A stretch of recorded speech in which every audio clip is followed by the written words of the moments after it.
Welcome back once again in neo Pakistan. और अभी आपको लिए चलते हैं शेफ हुमा के जानिब, क्योंकि जो खुशबू इस वक्त स्टूडियो में है, मैं उनको ब्रेक में कह ही चुकी हूँ पहले से ही कि भाई मुझे तो बहुत ज़्यादा क्रेविंग स्टार्ट हो गई है। अस्सलाम वालेकुम हुमा। अच्छा, चावल तो मुझे लगता है अभी कंफर्म हो चुका है कि मेरी कमजोरी है। पहले बिरयानी बनी थी तो वो मैं पूरा देगचा ले गई थी। आज आप पुलाव बना रही हैं। यस जी हुमा, मैं क्या कह सकती हूँ। मुझे लगता है कि वाकई में कुछ लोगों को चावल ज्यादा पसंद होते हैं। मुझे भी ज्यादा पसंद है। तो अब मैं यही सोच रही हूँ कि अगर मैंने आपको दे दिया तो मैं क्या करूँगी। अच्छा, और कैसी मजे की बात है कि सिर्फ पुलाव का नाम सुन के मुझे यखनी की और चिकन की खुशबू आ रही थी, तो मनपसंद की खुशबू भी आ रही है। बिल्कुल, और मनपसंद में जब बनेगा खाना तो क्यों नहीं जी, शानदार बनेगा खाना। और तो चिकन पुलाव हुमा आप तैयार कर रही हैं? चिकन पुलाव बन रहा है, सादा चिकन पुलाव। इसमें टमाटर डलेगा? सबसे पहले तो ये बता दें, क्योंकि ये कंफ्यूजन होती है और हर घर का पैटर्न कुकिंग का जरा डिफरेंट होता है। मुझे ऐसे लगता है कि अगर आपने खाली इंडिविजुअल पुलाव बनाना है तो आपको टमाटर डालना है। पेस्ट डालेंगे उसकी? नहीं, मैं टमाटर साबित ही डालती हूँ, क्योंकि उसको भूनते हुए जो है वो टेंडर हो जाता है। और वैसे नॉर्मली चावल लोग, शेफ्स स्पेशली, चावल में दही डालते हैं, टमाटर नहीं डालते। लेकिन मैं चूंकि देसी स्टाइल में पुलाव बना रही हूँ तो मैं टमाटर डालूंगी। अच्छा, दोनों एक साथ नहीं डालने? दोनों एक साथ भी डाल सकते हैं आप, लेकिन नॉर्मली जो खाने के साथ, सालन के साथ पुलाव सर्व किया जाता है उसके अंदर जो है टमाटर का इस्तेमाल। भाई, जब हुमा का सेगमेंट होता है ना, तो मैं भी घर में ना कोई छोटी मोटी शेफ बन जाती, तो मुझे बड़ा मजा आता है। मैं सारी अपनी कंफ्यूजन जो है ना वो दूर कर लेती हूँ। नहीं, कमाल का ये तो। अच्छा, रूह अफ़ज़ा जो है उसके साथ एक बहुत मजे का जो है रूह अफ़ज़ा रबड़ी फॉइल में बना रही हूँ, और ये बहुत मजे का ड्रिंक है, और उसकी भी रेसिपी मैं शेयर करूंगी। और सबसे जरूरी बात, रोजा है सबका, और पानी की कमी मुझे लगता है गर्मी की शिद्दत काफी ज्यादा हो चुकी है। तो पानी के अंदर अगर आप थोड़ा सा रूह अफ़ज़ा शामिल कर लें और पी लें तो आपकी पानी की कमी भी पूरी हो सकती है। बिल्कुल, जैसे गर्मी आ रही है, आपने बड़ी अच्छी बात की। चुरेन पर इनका भी ख्याल रखना चाहिए। बाहर में मेरे ख्याल से प्यालों का भी जो है ना वो एहतमाम करना चाहिए। तो हुमा, वैसे पूरा अब रमजान खत्म होने के करीब है, और बनवान में आपको एक बड़ी सीक्रेट चीज बताऊं कि हुमा की जो हलीम है, ये मैं टीम को भी बता रही हूँ कि भाई कुछ दिन रह गए, अगर बनवानी है तो आप बनवा लें, क्योंकि मोस्ट फेमस है और मैंने अपनी जिंदगी में ऐसी हलीम नहीं खाई है। नहीं, आपने खाई भी है और आप अब बना भी लेती है। पहुंच गई, सीख लिया मतलब। चलिए प्रोग्राम हो गया। चलें आगे बढ़ते हैं और किचन का दोबारा हम रुख करेंगे। जब हमारी डिश रेडी हो जाएगी तो नाज़रीन, इंसान को अल्लाह करीम ने अशरफुल मखलूकात बनाया है और इस दर्जे पर हमें फाइज किया है, यानी कि हम तमाम मखलूकात से अफजल हैं, आला हैं। और इस अफजल आला होने की वजह यह है कि इंसान अपने साथ साथ दूसरों का ख्याल रखता है या रख सकता है। मोहब्बत है, रवादारी है, अखुव्वत, भाईचारा, इस्लाम की जो असल रूह है।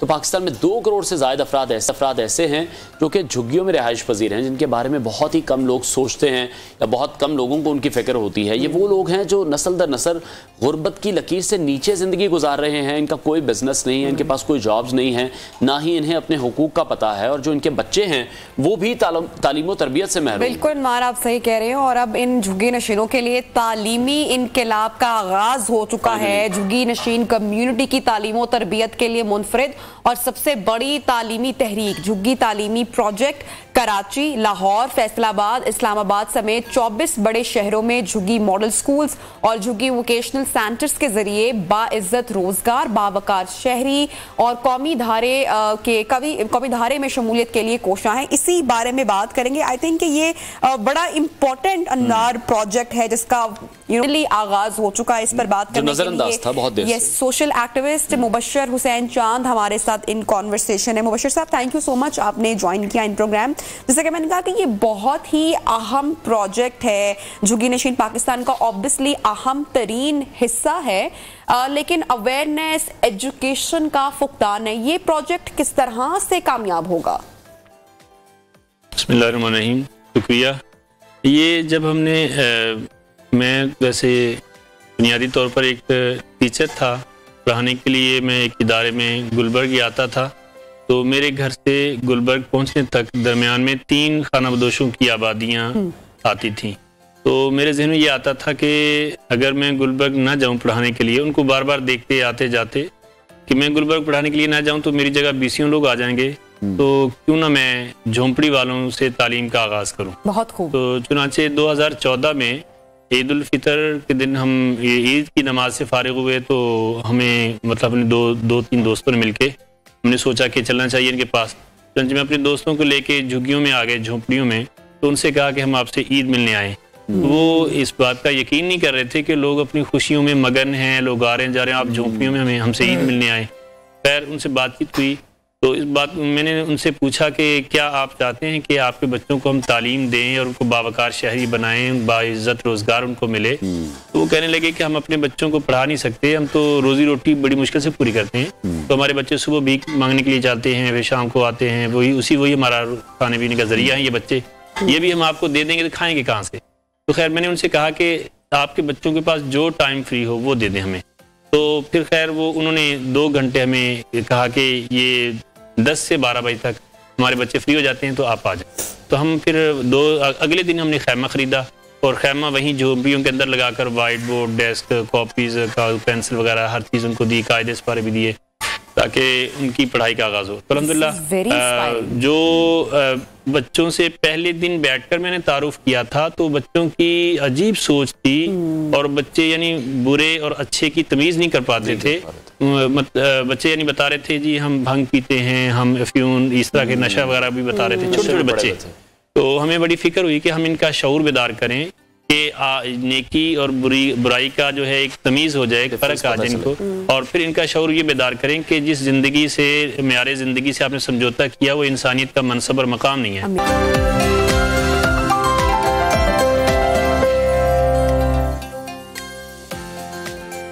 Welcome back in neo Pakistan Ramzan special transmission. और नाज़रीन अब हम बात करेंगे गदागरी के हवाले से, और ये एक ऐसा समाजी रवैया है जिसमें मुआशरे का कमज़ोर पिसा हुआ तबका अपनी बुनियादी ज़रूरियात ज़िंदगी पूरा करने के लिए दूसरों के मोहताज होते हैं। और पाकिस्तान में तकरीबन 7 करोड़ से ज़ायद लोग गुर्बत की लकीर से नीचे ज़िंदगी बसर कर रहे हैं। पर पाकिस्तान में गदागरी का जो पेशा है वो अब एक माफिया की शक्ल इख्तियार कर चुका है। बिल्कुल, और एक मुनज़्ज़म मजबूत नेटवर्क इन गदागरों के पीछे काम भी कर रहा होता है। इस नेटवर्क के अफराद अपने लोगों को मुख्तलिफ जगहों पर खड़ा करते हैं, इनसे भीख मंगवाते हैं और साथ ही साथ इनकी निगरानी भी की जा रही होती है। और तो और इनकी जो जगह हैं वो भी किराए पर दी जाती हैं और हर भिखारी की जगह भी मखसूस होती है और उस जगह पर वो किसी दूसरे भिखारी को अलाउ भी नहीं करते हैं, खड़ा भी नहीं होने देते हैं, और साथ साथ उन्हें भीख मांगने के जो औकातकार हैं वो भी मुतय्यन होते हैं। और इस गदागर माफिया के ग्रुप में जो भिखारी सबसे ज्यादा कमा कर देता है उसको उतने ही पोश इलाके में तैनात किया जाता है। बिल्कुल, और पूरे गैंग्स इसमें मुलव्वस हैं। पाकिस्तान के लोगों का शुमार दुनिया के उन में है जो सदकात खैरात में बढ़ चढ़ कर हिस्सा लेते हैं और बड़े बड़े लंगर खाने हमारे यहाँ नाज़रीन कायम है। लेकिन ये सब कुछ करने के बावजूद जो गुर्बत है, अफलास है, भिखारियों की तादाद उसमें कमी की बजाय हम देखते हैं अनफॉर्चुनेटली कि रोज बरोज इजाफा हो रहा है। फिर इस्लाम ने भी किसी भी सूरत में गदागरी को पसंद नहीं किया है बल्कि कस्बे हलाल पर जोर दिया है। हमारे यहाँ गदागरी की बहुत सारी किस्में हैं और आज हम इसी हवाले से बात करेंगे। हमें ज्वाइन किया इस वक्त प्रोफेसर हाफिज अतीकुल्ला उमर, मजहबी स्कॉलर हैं, उनसे मजीद जानेंगे। हाफिज साहब बहुत शुक्रिया आपके वक्त के लिए। इस्लाम में भी हमने देखा कि सख्ती से ममानियत की गई है, गुरबा और मसाकीन जो हैं वो तो ये है कि उनकी मदद की जाए, लेकिन इस तरह से माफियाज बनाकर भीख मांगना ये कितना गलत है? बिस्मिल्लाहिर्रहमानिर्रहीम, बहुत शुक्रिया। इस बात में कोई शक नहीं कि मुआशरे के जो नीडी लोग होते हैं, ज़रूरतमंद लोग होते हैं, उनके साथ इस्लाम ने हमें तालीम दी है कि आप उनके साथ कोऑपरेट करें, आप उनको सपोर्ट करें, आप उनको मुआशरे की मेन स्ट्रीम में लाने के लिए उनको बैकअप करें। लेकिन इसके साथ साथ इस्लाम ने इस मामले को एक प्रोफेशन के तौर पर या पेशे के तौर पर इख्तियार करने की बड़ी सख्त ममानियत भी की है। अच्छा, हमारे यहाँ जैसे कि आप इस पर रोशनी भी डाल रहे हैं, लेकिन हम बहुत जजमेंटल हो जाते हैं। हम ये खुद ही फैसला कर लेते हैं ना कि ये शख्स मुस्तहिक है या नहीं है, इसको देना है, बूढ़े शख्स को दे दो या जो माजूर शख्स है उसको दे दो। तो क्या कोई भी शख्स अगर आपसे मांगने आए या कोई भी साइल आए तो ये जजमेंट हमें ही लौटाना चाहिए, रखनी चाहिए या मुस्तहिक लोगों को ही देना चाहिए, या जो पेशावर लोग काम कर रहे हैं उस तरह तो उसमें फिर कमी नहीं होगी, फिर क्या करना चाहिए? अच्छा, इसमें 2 चीज़ें इस्लाम की अगर मद्देनजर रखी जाए ना तो फिर आपको ये बात क्लियर हो जाती है। पहली बात तो ये है, ये बात सच है कि इस्लाम ने ये हुक्म दिया है कि वह मसाइला फला तनहर, आपसे अगर कोई सवाल करता है तो आप उसको झिड़किए मत। लेकिन साथ इस्लाम उसकी पहचान भी बताता है कि सही हकदार कौन होता है। कुरान मजीद में बड़ी प्यारी बात कही गई है कि असल हकदार जो लोग हैं, ला यसअलून अन्नासा इल्हाफा, वो लोगों से चिमट के सवाल नहीं करते, वो लोगों के पीछे नहीं भागते, वो इसको पेशा नहीं बनाते, वो इसमें यूज्ड नहीं होते, वो इसमें प्रोफेशनलिज्म नहीं लाते। और उसके साथ साथ ये बात भी इस्लाम ने हमें समझाई है, आप बिल्कुल तहकीक करें। और उसका एक बड़ा खूबसूरत निज़ाम जो इस्लाम का है वो ये है कि जो भी ज़कात, खैरात, सदकात हैं, उसकी बेस्ट सिचुएशन ये है कि आप उसको एक जगह पे इकट्ठा करें और फिर उसके साथ जाके आप जो जिम्मेदारान हैं वो जाके उसको सर्च भी करें, उसको तहकीक भी करें और उसके बाद जाके जो वो लोगों को उसका हिस्सा भी दें। और उसका खूबसूरत पैरामीटर ये है कि तुख़ज़ु मिन अग़नियाइहिम व तुरद्दु इला फ़ुक़राइहिम, उसी इलाके के अमीरों से लिया जाएगा और उसी इलाके के गरीबों को दिया जाएगा। अब देखें ये अल्लाह ताला के निज़ाम ऐसा है कि हर पक्की बस्ती के साथ एक कच्ची बस्ती बनी हुई है। बड़ा बेहतरीन निज़ाम ये है कि वो पक्की बस्ती वाले जो अल्लाह ने उनको हिम्मत दी है वो उसको जमा करें और खुद जाके, हमारे यहाँ तो हकदार उसको समझा जाता है ना कि जो आके दरवाजा खटखटाएगा, जो आपके पीछे शॉपर लेके आएगा, जो आपसे बार बार मांगेगा, हम उसको हकदार समझते हैं। बल्कि सोसाइटी का ये फर्ज है कि वो जाके हकदार खुद तलाश करेंगे। वो किसी ने कहा था कि मेरे हाथों का ना देख, मेरी आंखों को देख। कुछ सवाली बड़े खुददार हुआ करते हैं। ये जो खुददार सवाली हैं, ये जो सफेद पोश हैं, उन तक पहुंचना हमारा फर्ज है। हम इस बात का इंतजार ना करें कि मेरे दरवाजे पे आएंगे तो वही हकदार होंगे। यानी अगर आप उसी इलाके के लोग, यहाँ निज़ाम क्या है, यहाँ निज़ाम यह है कि कश्मीर की ज़कात लाहौर में आ रही है, लाहौर की ज़कात कश्मीर में जा रही है। अब यहाँ के लोग वहाँ जाके जब मांगेंगे तो कश्मीर वालों को क्या पता है कि ये हकदार हैं कि नहीं है, और वहाँ के लोग अगर यहाँ आके मांगे तो क्या पता कि इनकी वहाँ पे सूरत हाल क्या है। और इससे भी अगर आप नीचे आए तो बड़ा खूबसूरत सिस्टम ये है कि आप फैमिली के अंदर देखिए, आप अपनी हमसायगी में देखिए, आप अपने रिश्तेदारों में देखिए। अब आप देखें कि फैमिली के अंदर तो तकरीबन पता ही होता है कि ये बंदा किस कैपेसिटी में है और ये बंदा मेहनत भी करता है कि नहीं। हम पसंद नहीं करते ना देना उनको, ये भी तो मसले हैं कि बात नहीं कर रहे किसी से, या हम इसको क्यों दें। हम बाहर जाकर तो गरीब गुरबा या मुस्तहिक लोगों की तलाश कर रहे होते हैं, लेकिन अपने किसी गरीब बहन भाई या किसी कजन को या फैमिली में उनको हम नहीं देते हैं। देखिए जी, इस्लाम की तालीमात को अगर मद्देनजर रखा जाए तो ये सारे मसले हल हो जाते हैं। इतना खूबसूरत निज़ाम है कि एक एक इशू पे इस्लाम ने बात की है। अब इस इशू पे इस्लाम की तालीम क्या, इस इशू पे इस्लाम की तालीम यह है कि अगर आप अपने रिश्तेदारों को देते हैं तो आपको एक के बजाय 2 गुना सवाब होता है। नबी करीम अलैहिस्सलातु वस्सलाम फरमाया करते थे कि आपको 2 सवाब इस तरह होगा, एक तो आपको सदके का सवाब है और दूसरा उसके साथ जो आपकी रिश्तेदारी है, जो सिला रहमी है, जो आप अपने करीबियों को सपोर्ट कर रहे हैं, उसको बैकअप कर रहे हैं, ये आपको इसका दूसरा सवाब भी मिलेगा। और इसी वजह से फिर हमारे यहाँ गदागरी आम हो जाती है, इसी वजह से हमारे यहाँ प्रोफेशनलिज्म आता है, इसी वजह से हमारे यहाँ सच्चे और झूठे का फर्क नहीं हो जाता, कि हमें दूर के लोगों का तो पता नहीं है। और फिर एक और बात मैं आपसे जरूर शेयर करूंगा कि जरूरी नहीं है कि आप किसी को जाके पैसे दें, ठीक, ये कोई जरूरी नहीं है।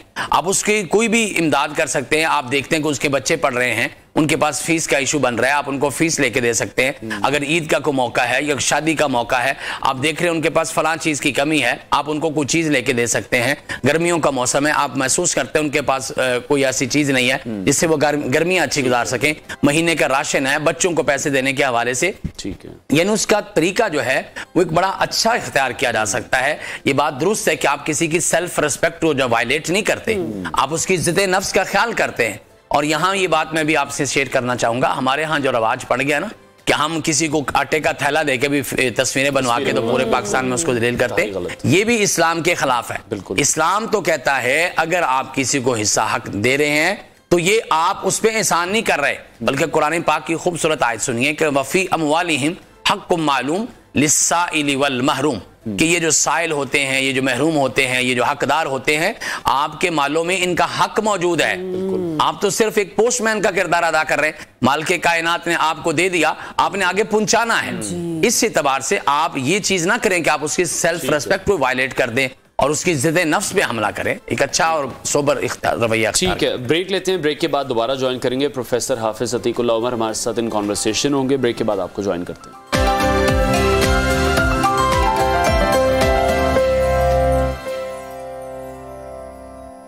Welcome back. ब्रेक पर जाने से पहले हम बात कर रहे थे गदागरी से मुताल्लिक। प्रोफेसर हाफिज अतीकुल्लाह उमर साहब हमारे साथ स्टूडियोज में मौजूद हैं। हाफिज साहब, मैं एक पर्सनल एक्सपीरियंस अपना शेयर करना चाहूँगा। अभी गुफ्तगू के दौरान आपने कहा कि झिड़कना नहीं चाहिए अगर कोई साइल आपके पास आता है। मेरे साथ ये पर्सनल एक्सपीरियंस मैं आपको बताने जा रहा हूँ कि आजकल कुछ ज़्यादा ही हो रहा है कि जो साइलिन आ रहे हैं, जो मांगने वाले आ रहे हैं, क्योंकि इसमें हम जिक्र करें कुछ माफिया के लोग भी शामिल हैं, जब हम उन्हें पैसे नहीं दिए मैंने, तो उन्होंने वहीं पे खड़े मुझे बद्दुआएं देनी शुरू कर दी। इस सूरत हाल में क्या करना चाहिए? आप अपना गुस्सा भी कंट्रोल आपको करना है कि किसी की दिल आज़ारी ना हो जाए, वो तो हमारी कर ही रहे हैं कि अगर आप किसी की मदद नहीं कर रहे, नहीं करना चाह रहे, बज़ाहिर अगर मुझे लग रहा है कि ये डिजर्विंग नहीं है, ये तो मेरी चॉइस है, इस पर तो मेरे पर कोई सख्ती नहीं है, मैं नहीं देना चाह रहा, तो इस तरह का रवैया जब उनकी जानिब से किया जाए तो उसको क्या कहेंगे? ये बात हमेशा याद रखें कि कोई भी जो सोशल इशू होता है ना, उसको हम एज अ सोसाइटी टैकल करते हैं, सारे लोग उसमें अपना रोल प्ले करते हैं, और डेफिनेटली इसमें सबसे बड़ा किरदार हुकूमत का है, हमारी अथॉरिटीज का है। यकीन उनको भी इस पे चेक एंड बैलेंस रखना चाहिए कि हकदार लोग हैं या नहीं हैं, और अगर ये काम शुरू हो जाए तो मेरा ख्याल है 90% इस मसले को कंट्रोल किया जा सकता है। बिल्कुल। दूसरी बात यह है कि डेफिनेटली गुस्सा तो आता ही है, अब वो बद्दुआएं भी देते हैं, लेकिन ये बात हमारे नाजरीन और हमारे ज़हन में रहनी चाहिए कि इससे कोई फर्क नहीं पड़ता। अगर मैं एक सच्ची बात कर रहा हूं और उसके मुकाबले में कोई आके मुझे बद्दुआ देता तो उसका थोड़ी उसकी बद्दुआ, हाँ बिल्कुल, ये बात आपने सच फरमाई। उससे क्या फर्क पड़ेगा? मैं इन अदर मीनिंग्स मैं उस बंदे को गलत काम से रोक रहा हूं। नबी करीम सल्लल्लाहु अलैहि वसल्लम ने फरमाया कि उनसुर अखा का ज़ालिमन औ मज़लूमा, अपने भाई की मदद क्या करो, जालिम हो या मजलूम हो। फरमाया मजलूम की मदद तो समझ आती है, जालिम की मदद कैसे करें? फरमाया कि जालिम को जुल्म से रोक के मदद करो, उसको गलती से आप रोक के, इन अदर वर्ड्स आप उसकी मदद कर रहे हैं। अच्छा, एक तो प्रोफेसर साहब, जिस तरह से हमारे यहाँ लोग इस्लाम से ज़्यादा एस्ट्रोलॉजी को भी मानते हैं और बहुत सारी खुद से चीज़ें बना ली हुई हैं, हिंदुओं से भी कुछ ट्रांसफ़र हो चुकी हुई हैं। अक्सर मैंने देखा है कि काले रंग का कपड़ा, मंगल का दिन है तो ये सदका कर दो किसी गरीब को। अब वो गरीब बेचारा काले रंग का कपड़ा लेकर क्या करेगा? हम इस नीयत से दे रहे हैं कि खैरात कर रहे हैं, किसी की मदद कर रहे हैं, या पीली रंग की आज दाल कर दो, आज ऑरेंज कलर की दाल कर दो। तो ये चीज़ों की हकीकत इस्लाम में किस तरीके से है? और जब भी हम सदके का जिक्र करते हैं तो हम यही कहते हैं कि काले रंग का बकरा ही किया जाए, तो थोड़ी सी रोशनी इस पर भी डालिएगा। देखिए, आपने अपनी गुफ्तगू में बिल्कुल दुरुस्त फरमाया कि हमारे साथ, चूंकि हम हिंदुओं के साथ एक लंबा अरसा रहे और बहुत सारी चीजें हमने उनकी बारों की हैं, उसमें एक सुपरस्टिशंस भी हैं। हम बहुत ज्यादा तवाहुम परस्त हो गए हैं, फलां हिंसा ठीक नहीं है, फलां जगह ठीक नहीं है, फलां मौका ठीक नहीं है, फलां कलर ठीक नहीं है। ये सारी की सारी जो सुपरस्टिशियस बातें हैं, इसके ऊपर इस्लाम बिलीव नहीं करता। और ये बात भी हमारे ज़हन में रहनी चाहिए कि इस्लाम से पहले भी ये थी। जिस तरह कुछ महीनों को अच्छा नहीं तस्वर किया जाता था, कुछ चीज़ों को, कुछ जानवरों को, कुछ परिंदों को अच्छा तस्वर नहीं किया जाता था, नबी करीम सल्लल्लाहु अलैहि वसल्लम ने और इस्लाम ने कुल्लियतन, यानी एज अ टोटल, इस्लाम ने उन सारी की सारी चीज़ों को कंडेम कर दिया है कि किसी जगह में, किसी महीने में, किसी वक्त में, किसी दिन में, किसी रंग में, किसी बंदे में किसी किस्म की कोई पदशगुनी आप नहीं ले सकते। आप किसी के बारे में नेगेटिव प्रेम्प्ट नहीं कर सकते, आप किसी के बारे में नेगेटिव सोच नहीं सकते। हाँ, अगर पॉजिटिवली आपने सोचना है तो आप उसको, उसकी इजाजत है, लेकिन नेगेटिविटी अगर आपके ज़हन में आएगी किसी बंदे के हवाले से या किसी जगह के हवाले से, इस्लाम में इसकी कोई लायबिलिटी नहीं है, इस्लाम में इसका कोई मुकाम। ठीक है, बहुत शुक्रिया मजहबी स्कॉलर प्रोफेसर हाफिज अतीकुल्लाह उमर हमारे साथ इन कॉन्वर्सेशन थे। और यही कहा जा रहा था कि जितने भी ये माफियाज मौजूद हैं, ये रियासत की, हुकूमत की भी जिम्मेदारी है कि उन पर चेक एंड बैलेंस रखा जाए कि जो लोग सड़कों पर मौजूद हैं वाकई वो मुस्तहिक हैं या फिर वो इस चीज़ को अपना पेशा बना चुके हैं। बिल्कुल। प्रोग्राम में आगे बढ़ते हैं और अब आपको लिए चलते हैं किचन में।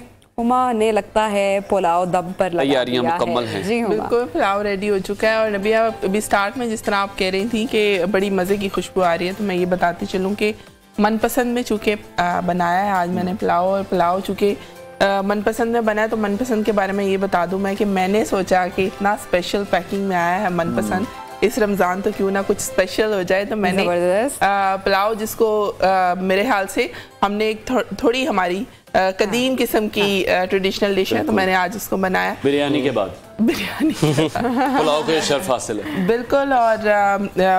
और इसीलिए जो है इतना प्यारा आपको अरोमा आ रहा है, इतनी प्यारी खुशबू आ रही है। और बहुत रिफाइंड मैंने आज इस्तेमाल करके देखा है, no doubt it's very good, बहुत अच्छा बना। तो हंजला का फाइनली एक तो नाम मुझे याद हो गया है। हाँ। और कैसा आज का आपका एक्सपीरियंस? हंजला को तो सिर्फ फास्ट फूड ज्यादा पसंद है, वो खाते भी ज्यादा वही रहे हैं। तो पुलाव का कोई एक्सपीरियंस है आपका? पुलाव पसंद है? हाँ, पुलाव पसंद है, लेकिन आज देखते हैं कैसा बना है। अच्छा, ठीक है। तो आपने आज इसमें क्या हेल्प की है? आज मैंने ये फलूदा, वो जो हमने है उसकी, बिल्कुल, और रूह अफ़ज़ा का एक बहुत स्पेशल ड्रिंक बनाया है नबिया मैंने। रूह अफ़ज़ा के बारे में मैं बता दूं कि रूह अफ़ज़ा चूँकि खालिस सब्जियों और फलों के अरकियात से बनाया गया है, जिसमें सेब है, ऑरेंज है, खीरा है, पुदीना है, उसके खालिस अरकियात इस्तेमाल किए गए हैं। और मुझे लगता है सर्दी गर्मी कोई मौसम जो है वो रूह अफ़ज़ा के लिए नहीं है। रूह अफ़ज़ा का इस्तेमाल जो है वो पूरा साल बराबर रहता है। अच्छा हुमा, चूंकि आपने पुलाव आज बनाया है और जब हम कढ़ाई वगैरह बनाते हैं, दावत होती है तो उसमें तो हम मसाले ऐड करके उसमें जायका ले आते हैं, लेकिन जब पुलाव या बिरयानी या चावल की कोई डिश बनती है तो उसमें सबसे पहले जायका बाद में देखा जाता है,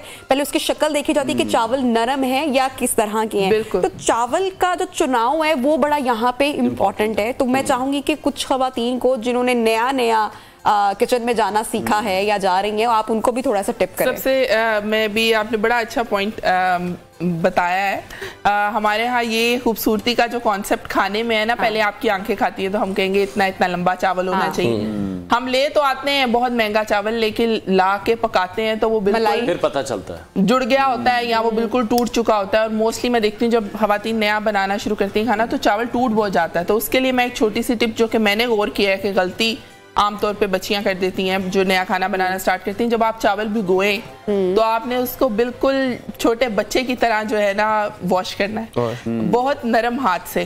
और कोशिश करें कि जो टैप का प्रेशर है यानी कि नलके का जो पानी का प्रेशर है उसी के साथ जो है आपने बाउल को हिला के बहुत मोहब्बत के साथ आपने चावल धोने। तो हम आपने बड़ी, क्योंकि चावल जैसे ही गीला होता है थोड़ा सा नरम होता है तो साथ ही वो टूटना शुरू कर देता है। और आप देखिएगा जब खवातीन चावल डाल रही होती हैं उसके अंदर तो बड़ी बेदर्दी से चम्मच मार के चावल यखनी में ऐड करके उसके बाद हम देंगी तो बहुत प्यार से। मुझे याद है मेरी अम्मा जो है दस्तरखान को रोल करती थी और फिर उसके साथ प्यार से पूंछ के जो है ना उसको चावल बाउल में से निकाल के देचकी में ऐड करती थी।